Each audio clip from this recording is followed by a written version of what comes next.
hal yang menurut saya sangat mendasar untuk kita pahami dan kemudian kita jalankan secara bersama. Pertama adalah bagaimana proses Partai Demokrat ini lahir.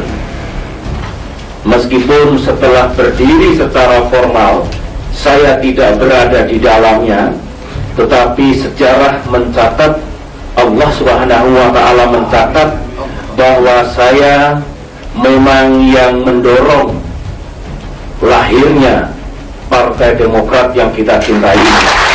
Ingin melakukan pelaporan terbaru terkait dengan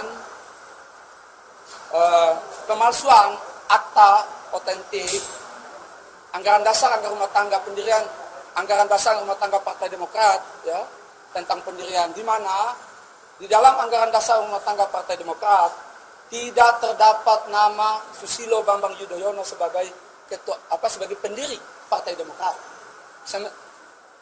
Sementara di dalam anggaran dasar rumah tangga Partai Demokrat di tahun 2020 di situ di mukadimah sudah diubah menjadi the founding father Partai Demokrat adalah Susilo Bambang Yudhoyono.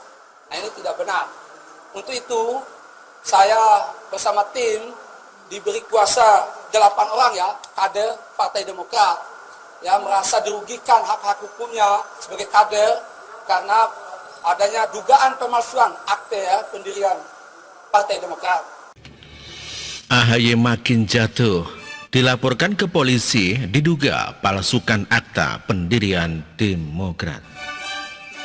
Saling serang antara kubu Partai Demokrat terus terjadi. Beberapa waktu yang lalu KPK memberi lampu hijau untuk menyelidiki dugaan politik uang di KLB Partai Demokrat. Desakan agar KPK turun tangan dan menyelidiki isu politik uang di KLB datang dari pengurus DPP Partai Demokrat dan pengamat hukum. Ada indikasi di dalam KLB melibatkan pejabat tinggi negara. Ini belum seberapa dibandingkan dengan masalah yang menjerat AHY. Makin lama makin ruwet. AHY dilaporkan ke Barreskrim Polri kemarin. Dia dilaporkan atas dugaan pemalsuan akte pendirian Partai Demokrat dengan memasukkan nama bapaknya sendiri SBY sebagai the founding fathers atau pendiri partai. Laporan itu dilayangkan oleh 8 orang kader Partai Demokrat yang sebagian besar berada di KLB Muldoko. Ke-8 pelapor itu adalah Darmizal, Ahmad Yahya, Yusudarso, Sofatilah Mozeb, hingga Franky Awom. Jadi kami hari ini akan melaporkan saudara AHY diduga kuat melakukan pemalsuan akte otentik pendirian Partai Demokrat, kata Rusdiansah selaku kuasa hukum pelapor.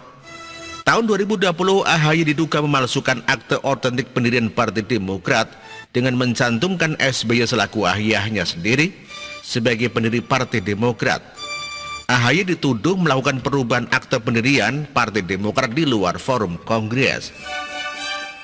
Sebagai bukti akte pendirian Partai Demokrat tahun 2021 tidak ada nama SBY sebagai pendiri Partai Demokrat. Beberapa barang bukti yang dibawa adalah akte otentik pendirian Partai Demokrat tahun 2001, ADART Partai Demokrat tahun 2020, dan SK Kemenkumham tahun 2020. Kita menduga kuat ini dilakukan oleh AHY untuk merubah sejarah Partai Demokrat, bahwa yang mendirikan Partai Demokrat adalah SBY. Fakta hukum mengatakan di akte pendirian Partai Demokrat tidak ada nama Susilo Bambang Yudhoyono, demikian katanya. 2 hari lalu ada berita yang beredar, sebuah video di mana SBY disebut bukan pendiri Partai Demokrat. Video itu ditemukan tahun 2013 berdurasi 54 detik. Berdasarkan video yang diputar dan diperdengarkan, begini pernyataan SBY. Saya ingin menyampaikan hal-hal yang menurut saya sangat mendasar untuk kita pahami dan kemudian kita jalankan secara bersama. Pertama adalah bagaimana proses Partai Demokrat ini lahir. Meskipun setelah berdiri secara formal, saya tidak berada di dalamnya, tetapi sejarah mencatat, Allah Subhanahu wa Ta'ala mencatat bahwa saya memang yang mendorong lahirnya Partai Demokrat yang kita cintai ini, demikian kata SBY. Jadi video ini dianggap sebagai sumber bahwa SBY bukan pendiri partai, tetapi hanya mendorong berdirinya partai. Dan pendorong ini adalah bukan hanya SBY, tetapi juga banyak lainnya. Jadi kalau AHY dilaporkan terkait pemalsuan akta pendirian Partai Demokrat, ada kemungkinan kalau tuduhan itu benar adanya.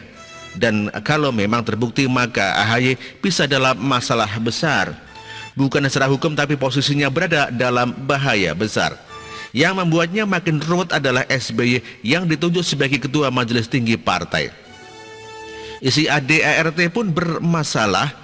Bahkan pengamat politik menilai ADART diduga disengaja dirancang untuk mengamankan kekuasaan dinasti Cikeas. Salah satu poin penguncinya adalah KLB harus mendapatkan persetujuan dari Ketua Majelis Tinggi yang tidak lain adalah SBY. Dan ditunjuknya oleh AHY selaku Ketua Umum saat ini sama saja bohong kan? Maka sampai kiamat pun atau akan sulit mendapatkan persetujuan dari SBY untuk menggelar KLB. Mengharapkan persetujuan dari SBY untuk melaksanakan KLB ibarat menunggu matahari terbit dari barat jika salah satu tujuan KLB adalah untuk mengevaluasi apalagi mengganti posisi anaknya sendiri. Apa mungkin Bapak lengserkan anaknya sendiri baik secara tidak langsung ataupun secara langsung? Sudah paham kan kenapa Demokrat ini menjadi serasi milik keluarga mereka sendiri? Ini adalah sebuah contoh dinasti politik yang berusaha mengamankan posisi agar keluarganya tetap berada di posisi pucuk partai. Apalagi dengan dugaan SBY bukan pendiri partai dan tuduhan dugaan ingin menyerobot partai melalui perubahan akte pendirian, ini bakal sangat bermasalah bagi kubu SBY AHY. Melihat masa lalu SBY, mungkin ini adalah karma buat dirinya. Berani menanam angin, kali ini anginnya jadi tornado. Siap memporak-porandakan apa yang sudah dia bangun selama ini. Bagaimana menurut Anda? Artikel ini ditulis oleh X Hardi. Terima kasih.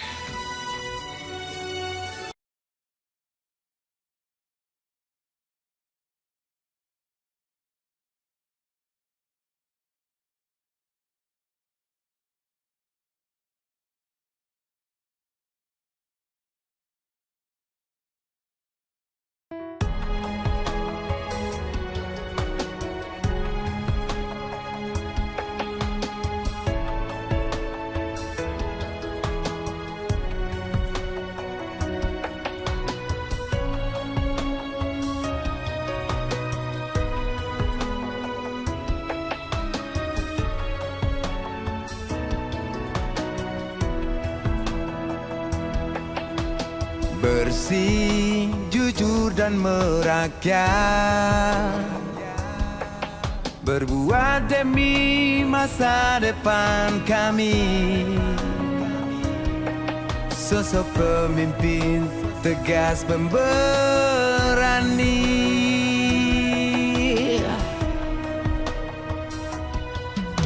Kamu tidak tergantikan. Baktimu untuk negara Indonesia Timur bersuara.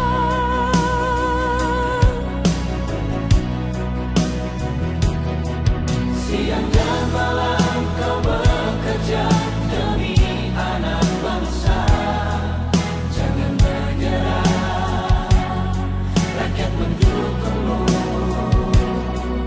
Bekerja nyata dan membangun tanpa kenal lelah. Tetap Jokowi 2 periode.